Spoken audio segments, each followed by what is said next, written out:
मेरे प्यारे भाइयों, हदीस की तरफ अपने दिल में पैदा कर लो, अल्लाह के रसूल की बातों को सीखने की तरफ अपने अंदर पैदा कर लो, अबू हुरैरा के नक्शे कदम पे चला करो, हदीस को जानने की कोशिश किया करो, हदीस को सीखने की कोशिश किया करो, हदीस पर अमल करने की कोशिश किया करो। रात भर तकरीर सुनना कमाल नहीं है, तकरीर से आपने कितना अमल किया ये ज्यादा अहम बात है और ये कमाल की बात है।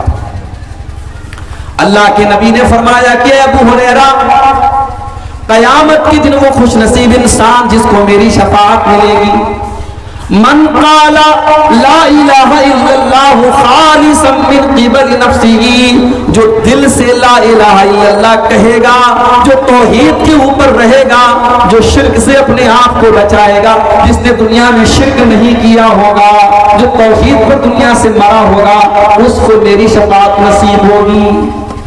तो नबी का दामन न तो किसी बिदती को मिलेगा, न किसी मुशरिक को मिलेगा, न शिर्क करने वाले को नबी का दामन नसीब होगा, न बिदअत करने वाले को नबी का दामन नसीब होगा। तो अल्लाह के यहाँ नेकी के कबूल होने की ये पहली कंडीशन है मेरे प्यारे साथियों, कि उस अमल के ऊपर अल्लाह और उसके रसूल की मुहर हो। दूसरी कंडीशन क्या है? दूसरी कंडीशन ये, वला युशरिक बिइबादति रब्बिही अहदा, अल्लाह ताला के यहाँ हमारा अमल तभी कबूल होगा जब हमने उस अमल के अंदर किसी को शरीक नहीं किया होगा, उस अमल को हमने सिर्फ और सिर्फ अल्लाह के लिए किया होगा, हमारा वो अमल प्योर होगा, शुद्ध होगा, खालिस होगा, उस अमल के अंदर कोई मिलावट नहीं होगी, हमने वो अमल सिर्फ और सिर्फ अल्लाह के लिए किया होगा, तब वो अमल हमारा अल्लाह की बारगाह में कबूल होगा, वरना हमारा अमल अल्लाह के कबूल नहीं होगा। मेरे प्यारे साथियों, अब जरा अपने दिल पर हाथ रख करके बताओ कि आपने नमाज आप जो पढ़ते हैं, आपने मदरसे में चंदा दिया, आपने ज़कात दिया, आपने हज किया, आपने उम्रा किया, आपने कोई भी नेकी का काम किया, जरा आपने अपने दिल पर हाथ रख करके सोचो और बताओ कि आपने वो अमल किसके लिए किया। अगर आपके अमल करने का मकसद ये था कि अल्लाह हमसे राजी हो जाए तो अल्लाह तो सवाब उसका जरूर आपको देगा, लेकिन अगर आपके दिल में ये आरज़ू थी मदरसे में 1 लाख रुपया चंदा दे रहा हूं ताकि पूरे गांव के लोगों को पता चल जाए कि मैं कितना बड़ा सखी हूं, मैंने हातिम ताई की कब्र पे लात मार करके 1 लाख रुपया चंदा दे दिया।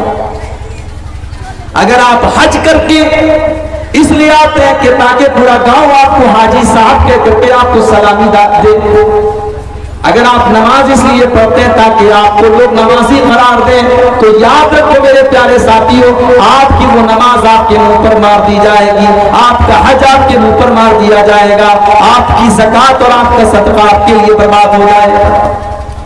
रियाकारी और दिखावा ये हमारी नेकियों के लिए मेरे प्यारे साथियों जहर है, जहर जो हमारी नेकियों को खत्म कर रहा है। इसीलिए अल्लाह ने कुरान के 3रे पारे में फरमाया, या अय्युहल्लज़ीना आमनू ला तुबतिलू सदकातिकुम बिलमन्नि वल अज़ा, ऐ ईमान वालो, जब तुम अल्लाह की राह में सदका और खैरात दिया करो, जब तुम दान दिया करो, जब तुम चंदा दिया करो, तो उस पर एहसान न जताया करो और किसी को तकलीफ न दिया करो। अगर ऐसा करोगे तो तुम्हारा सदका बर्बाद हो जाएगा। कल्लज़ी युनफ़िक़ु मालहु रियाअन नास, ऐ ईमान वालो, तुम उनकी तरह न हो जाना जो सदका तो करते लेकिन लोगों को दिखाने के लिए करते हैं, जो मुनाफिकों का तरीका है, जो काफिरों का तरीका है। ऐ मुसलमानों, तुम वो तरीका मत अपनाना। रियाकारी और दिखावा ये काफिरों का तरीका है, मुनाफिकों का तरीका है। मोमिन नमाज पढ़ता है तो ये सोच करके पढ़ता है कि ये मेरी जिंदगी की आखिरी नमाज है। जब मोमिन नमाज पढ़ता है तो दिल उसका नमाज की तरफ लगा रहता है, दिमाग उसका नमाज की तरफ लगा रहता है। और जब मुनाफिक नमाज पढ़ता है तो कुरान करीम में अल्लाह बयान करता है, वइज़ा कामू इलस्सलाति कामू कुसाला, जब ये मुनाफिक लोग नमाज पढ़ने के लिए आते हैं बड़ी सुस्ती के साथ, बड़ी काहिली के साथ आते हैं। युराऊन अन्नास, ये लोगों को दिखाने का काम करते हैं। ये अल्लाह के लिए नमाज नहीं पढ़ते, ये लोगों को दिखाने के लिए नमाज पढ़ते हैं। वला यज़कुरून अल्लाह इल्ला कलीला, और ये बहुत कम अल्लाह को याद करते हैं, ये बहुत थोड़ा सा अल्लाह को याद करते हैं। रियाकारी करना ये काफिरों की निशानी है, मुनाफिकों की निशानी। और अब मैं जो हदीस आपको सुनाने जा रहा हूं, ये वो हदीस है जिसको बयान करने के पहले हजरत अबू हुरैरा रज़ी अल्लाह तआला अन्हु बेहोश हो गए।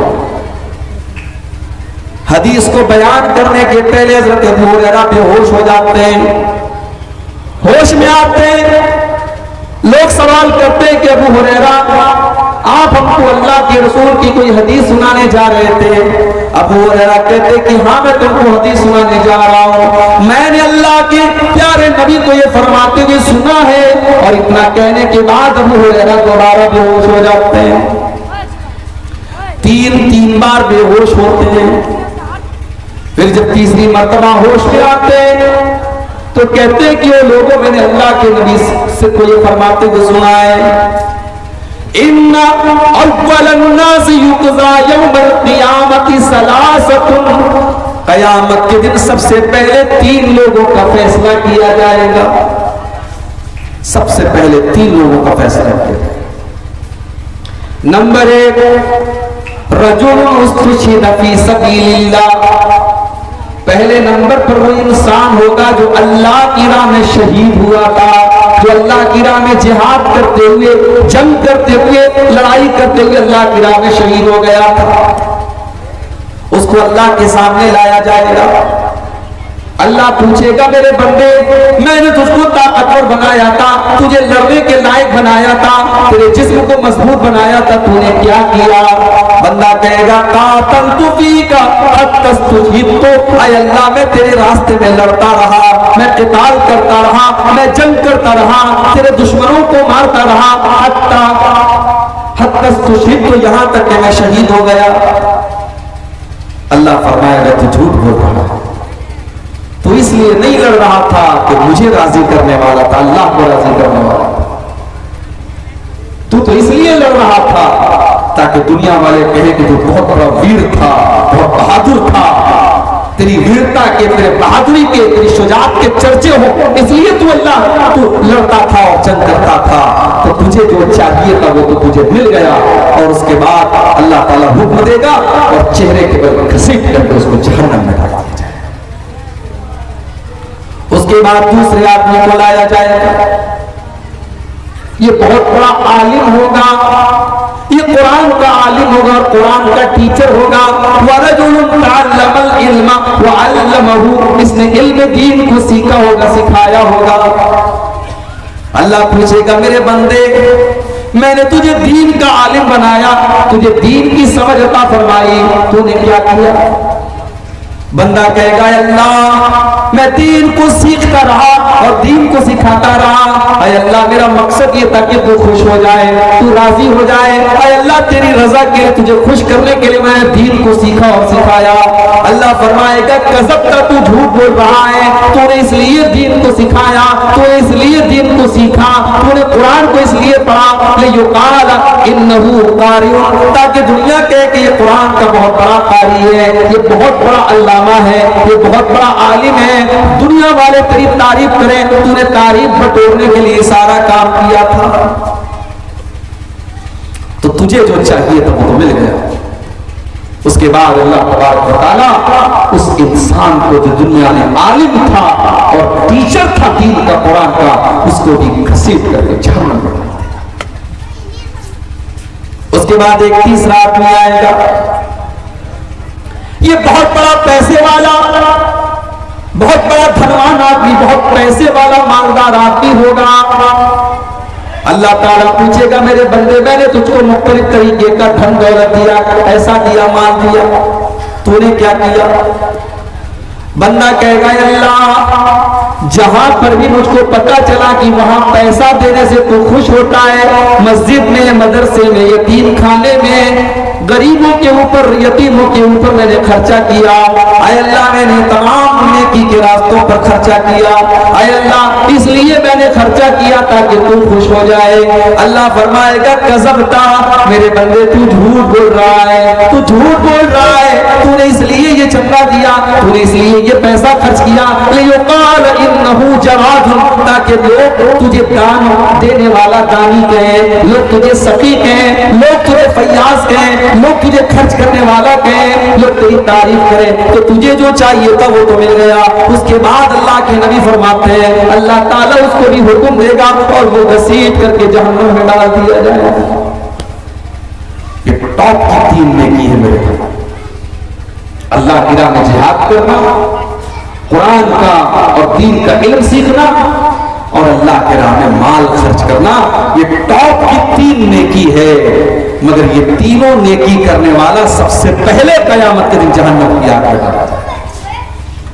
तिरमिज़ी की रिवायत है, जब ये हदीस हजरत अमीर मुआविया के सामने पड़ी गई, हजरत अमीर मुआविया रोने लगे, इतना रोए कि बेहोश हो गए। और जब होश में आए तो कहने लगे इतनी बड़ी बड़ी नेकी करने वाले अल्लाह की बारगाह में बर्बाद हो जाएंगे तो हमारा तुम्हारा क्या होगा। उसके बाद हजरत मुआविया ने सूरह हूद की वो 2 आयतें पढ़ी। कौन सी 2 आयतें? अल्लाह ने फरमाया मन कान युरीदुल हयातद दुनिया व ज़ीनतहा नुवफ़्फ़ी इलैहिम आमालहुम फ़ीहा व हुम फ़ीहा ला युबख़सून। जो दुनिया में नेक अमल करेगा, अच्छा अमल करेगा, लेकिन अल्लाह को खुश करने के लिए नहीं करेगा, बल्कि दुनिया कमाने के लिए करेगा, दुनिया वालों की तारीफ बटोरने के लिए करेगा, हम उसकी नेकी का बदला उसको दुनिया में दे देंगे, हम दुनिया में कोई कमी नहीं करेंगे। उलाइकल्लज़ीना हबितत आमालुहुम, यही वो लोग होंगे जिनकी नेकियां बर्बाद हो जाएंगी और उनको आखिरत में उनको कुछ मिलने वाला नहीं है, आखिरत में कुछ नहीं मिलेगा। अगर आपकी नीयत सही नहीं है, आपके दिल में इखलास नहीं है। शेरशाबादी बिरादरी में खाने में मसाला बहुत डाला जाता है, डालते कि नहीं डालते? गलत नहीं बोल रहा हूं, झोल बहुत डालते, झोल। अच्छा, खाने में आपने मसाला बहुत डाल दिया लेकिन नमक नहीं डाला। बहुत अच्छा आपने देसी मुर्गा बनाया, मौलाना साहब के सामने रखा, मौलाना साहब खाइए, मौलाना साहब खाने लगे, यार नमक ही नहीं है इसमें। अब सारी चीजें आपने डाल दी, नमक नहीं डाला, तो वो मजा निकल जाएगा खाने।